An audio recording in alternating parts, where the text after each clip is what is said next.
In the book Boundaries with Kids, I told a story about my own mother during a tough period in our family's life. When I was 4 years old, I came down with a leg disease that left me bedridden, then in a wheelchair, and then in braces, and on crutches for 2 years. I went overnight from a very active child to one with a serious disability. My doctors told my parents it was imperative to make me do things for myself and not spoil my character by doing everything for me. I remember an incident at church when my parents were making me go up a flight of stairs on my crutches. I was struggling and taking a long time, but they were prodding me on. I stumbled, got redirected, and continued one slow step forward after another. I'm sure it was painful to watch. Suddenly, from behind us, I heard a woman say to her husband, "Can you believe those parents are making that child do that?"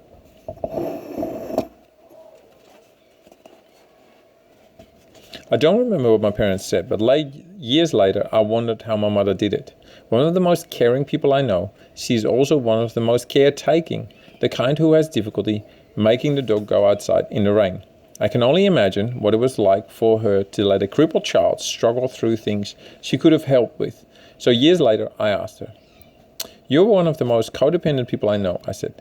"How in the world did you let me suffer through what I had to suffer through without rescuing me?" "Emmett," she said. "Emmett?" I asked. "Yes, Emmett. Every day, when I had to do something I just could not face doing, I would call Emmett, cry my eyes out, and listen to her tell me I had to do it. She would help me through it each time. It was awful." Emmett was my mother's best friend, a wonderful Christian woman. What my mother had discovered was that by herself she could not do what was required of her. But with support she could. She was being built up. 1 Thessalonians 5:11. When we support something, we hold it up. Support is required throughout the growth process. We will face tasks and realities past our strength and abilities, so we need others to support us. As Paul says, we urge you, brothers, warn those who are idle, encourage the timid, help the weak, be patient with everyone. 1 Thessalonians 5:14. And in another place, carry each other's burdens, and in this way you will fulfill the law of Christ. Galatians 6:2.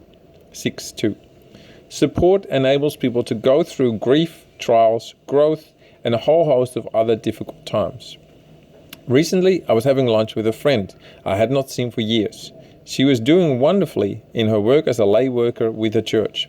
I asked her about her children, and she proudly spoke to me all about them. And then she said, "We lost one." "What happened?" I asked. "Well, our 4-month-old died of SIDS.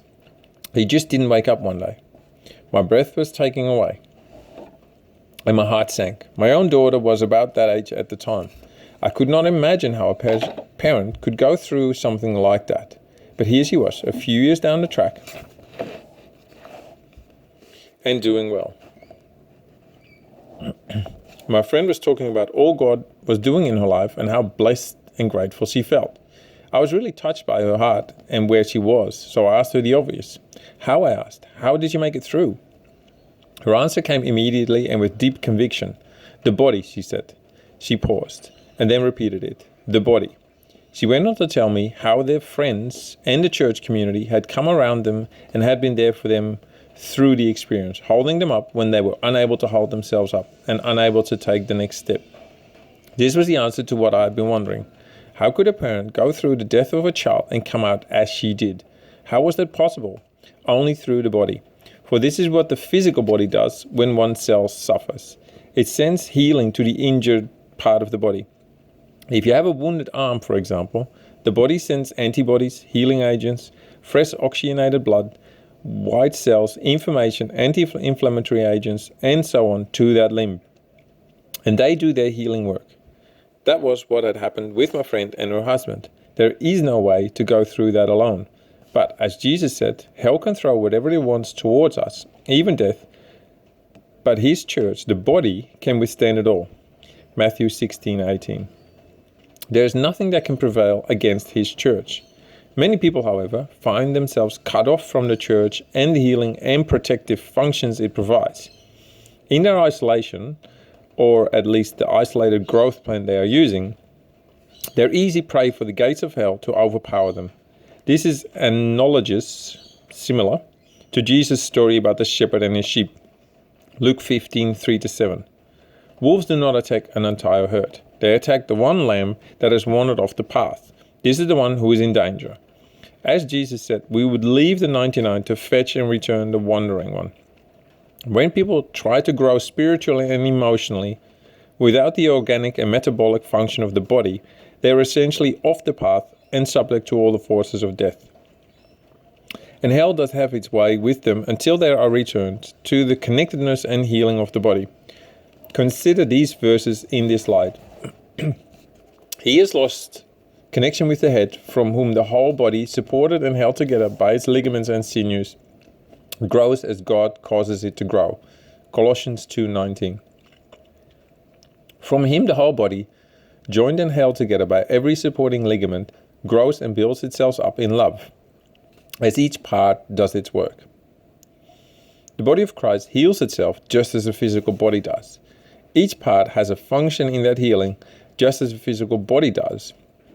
The antibodies against infection come in the form of discipline and structure, as individuals who confront in love help the person stand against the infections of sin in her life.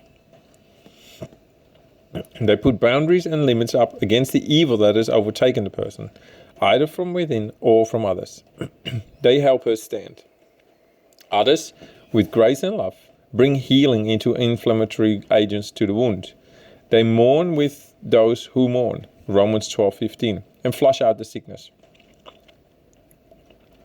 They bring teaching and truth to the wound and help it to rebuild stronger cellular structures through teaching gifts, and on and on. The body has a myriad of gifts, and as a person is exposed to all the ingredients of growth in that body, the infection is healed. This is the way God designed it. This is plan A. This is also why we see very sincere spiritual people often struggle for years with problems that are trying to overcome by Bible study and prayer. While those are necessary, they are not all that the Bible tells us to do and bring to this situation. It tells us to bring the rest of the body with all of its healing agents. Then the limb can be restored to health. As my friend said, the body. I don't know if she fully understood the depth of theology she communicated in that one answer to how she made it through, but the Bible does understand it. It commands it.